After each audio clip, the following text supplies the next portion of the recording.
In this video, we will go through the process of displaying the attendance list. This is what it looks like now, blank, but we've done a lot of the groundwork that is required to make that list look more like this. We've created a custom row, we've created the adapter. Right now, we just need to write the Java code that brings all this together. So back to Android Studio, we've already talked about that the list renderer for our list is recycle view, and right now this is what the XML layout file for the attendance list looks like, and this is where we want to add an XML widget of recycle view, and this is it. The recycle view again is defined in the support library.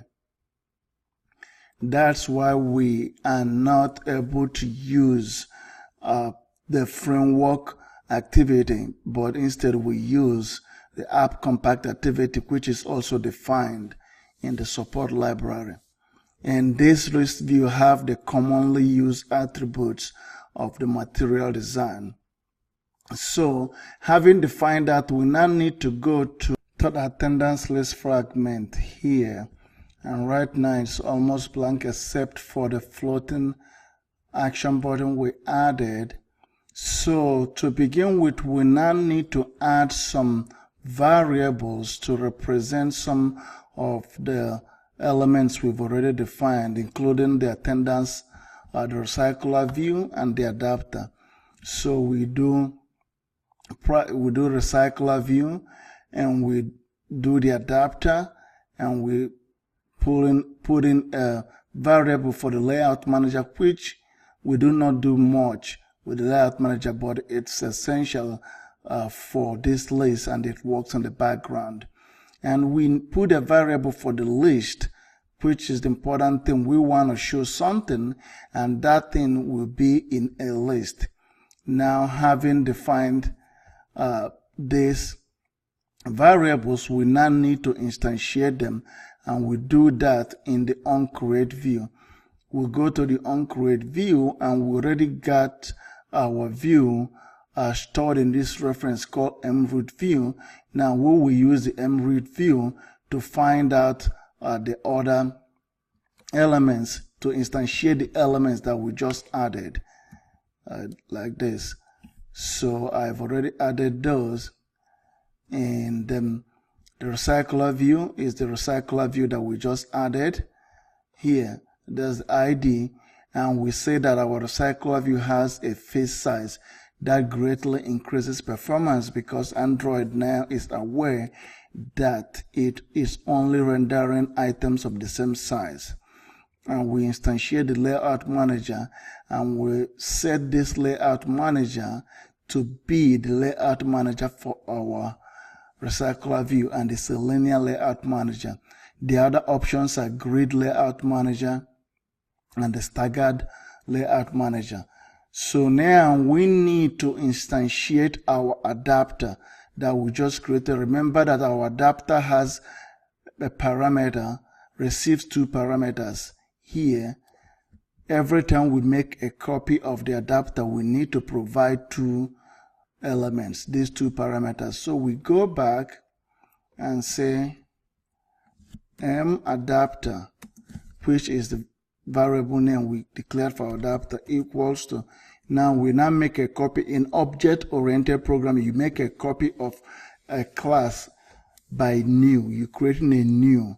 So we say a new attendance list adapter, and look at what IntelliSense is telling us. We need to provide a list of attendance, and we need to provide context. And we already created a list of attendance here, which we need to instantiate here, but we can pass that on. And they still needed one more thing, which is a context, and we pass in our activity, which is bound to a context. We do that by saying get activity. And we can now say that mRecycler view, we can now set its adapter to be this adapter. So that is done. If we run it now, we may get a list, because we are using this list here without instantiating it. So let us instantiate that. We say mList adapter. Even though it's a type of list, when we do new, because again we use the keyword new to create a new copy of an object, we do not say new list, because list is something called an interface. You do not new up an interface, you implement it. For our circular view, we will now say a new array list, which is an implementation of a list, array list. And that is it, array list of type attendant.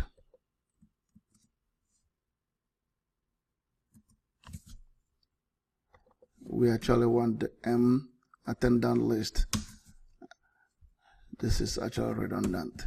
But anyway, the attendance list, which is of type list, can now be created by a concrete implementation, which is array list.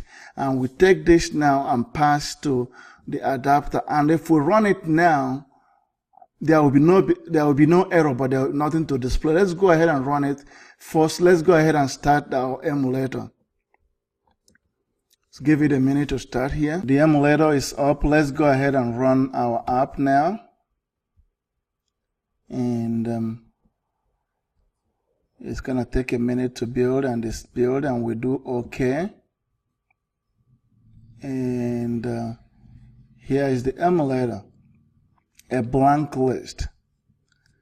It's a blank list because the total number of items we provide to display is equals to 0. But the good thing is we did not get error message. If we had provided even one item, then it would have been displayed. So, to display our item, we need to create some demo data, some dummy data. So, let's go ahead and create a dummy data. Under the utilities, create a class called sample data. And under sample data, create a class called public static void, and we can say add sample attendant. It's a method. So let's here inside this method define or add some dummy attendants. And this is how we can add them. And I have created 10 sample attendants here. Save you from typing. You can feel free to copy and paste from the provided source code at the end of this section. So I created guest 1. We knew attendant. That is how we create an object. Make a copy in object-oriented programming is the keyword new. I set the name as David. Remember the getter and setter we did. That's how we continue to have access to change or to retrieve those private properties. I set the email address. The image, look here, image from the web. That's possible because we're using Picasso to display the images. And Picasso knows how to go out to the web and retrieve the image. Remember, this is Picasso, and not only does he know how to do it, he knows how to catch it. You don't have to tell it any more thing. He already knows that he makes that trip out on the web and catches it. It provides quite powerful helper, solves a lot of problems that you will face if you were to do this by hand. So anyway, so that's what we do. Where are the images? The images are out in the cloud or in the web, in Dropbox. So I've provided this image you can pull down. Where did I get the image? I get the image from this website, Dollar Photo Club. They cost about $1 each. So they have quite a lot of food. There are other stock of photo options. I use this because it's easily understandable to me. I understand that $1 one picture, so that's good. There are other pricing schemes by other alternatives. By no means endorsing this one. Feel free to use any image you want. If you have a website or building an app, just know that it's not a good practice to just Google picture and use other people's picture. The images are really affordable and keep you out of trouble. Anyway, so this is how we add this item. Here we create a dummy data, but they are of no use for us if we do not actually do anything with them. So we do something called refactor to this method that I just created here. So we now make it to return something. I just left it out so we do it together so you can learn. Refactor is a common thing you do when you program. You change, you make changes, you update. That's called refactor. Now, instead of returning void, we want this thing to now return a list of type attendant.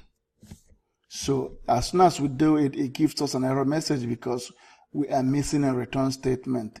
What are we going to return? We come here, we say we're going to return a list of attendants called, we'll just call them attendants. And equal to, again, list is an interface. We have to create a complete implementation of that, which is an array list. And we're good. So we now go through here and say, for each of these, we say attendance, we add guest 1. So the list now, if we return it and display it, we'll have 1 guest. We'll go to the second one and say attendance, add guest 2. Now, if we return it and display it, we'll have 2 people in the list. And we do the same thing for 3 all the way to 10. Added all of them to the list, and now we'll say return attendance. And this error message will go away. So since we're returning something now, we can now go under here where we instantiated this. We can now say the attendance list. We say m attendance list is equal to sample data, and we made that class static so we don't have to new it up. And we say add sample data, which returns a list and pass into here. Now let's run our app again in the emulator. Keep our fingers crossed. If everything works fine, this blank list will be updated with lists that actually have something in it. This comes up, the choose device. You can say use this constantly and it will use it for future launches, but I have other devices. So let's see what happens here. Something is coming up, and here it is. Our list view now is working with a custom row and working with a recycler view adapter and working with recycler view and the layout manager. And that is the implementation of an attendance list using the material design recycler view. And when we get to implementing business logic, that's where we want to implement the on-click handler for this, so that when we click on any one of them, something will happen. Right now, if you click, nothing is happening.